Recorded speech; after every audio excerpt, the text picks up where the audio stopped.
Experimenter 54 करायचा आहे. लास्टचा experiment आहे. आज सकाळी 9 वाजल्यापासून तुम्ही एक्सपेरिमेंट करत आहात. तुम्ही थकलात, त्याच्यामुळे चेअरवर बसून एक्सपेरिमेंट करायला दिलेला आहे.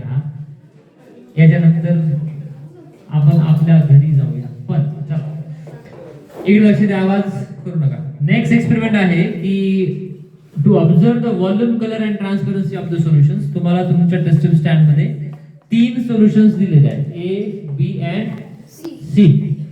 या प्रत्येकाच्या ऑब्झर्वेशन टेबल मध्ये तुम्हाला काय काय लिहायचं आहे? Measured volume. मेजर्ड व्हॉल्यूम म्हणजे त्या प्रत्येक सोल्युशनचं व्हॉल्यूम मेजर करायचंय तुम्हाला. एक मेजरिंग सिलेंडर तुमच्या आजूबाजूला आहे. त्या मेजरिंग सिलेंडरने त्यांचा व्हॉल्यूम लिहा किती आहे ते.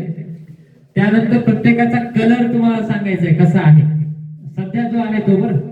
आणि त्यानंतर तो ट्रान्सपरंट आहे, ओपेक आहे की ट्रान्सलुसंट आहे हे सांगायचं. ठीक आहे, सगळ्यांना समजलं? तिन्ही सोल्युशन बद्दल हे लिहा.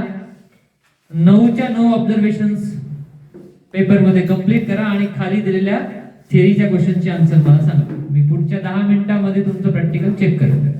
37 झालेले आहेत. 9 बरोबर 2:50 मी तुमचं ते प्रॅक्टिकल चेक करेन. तोपर्यंत एकाचाही आवाज आला नाही पाहिजे.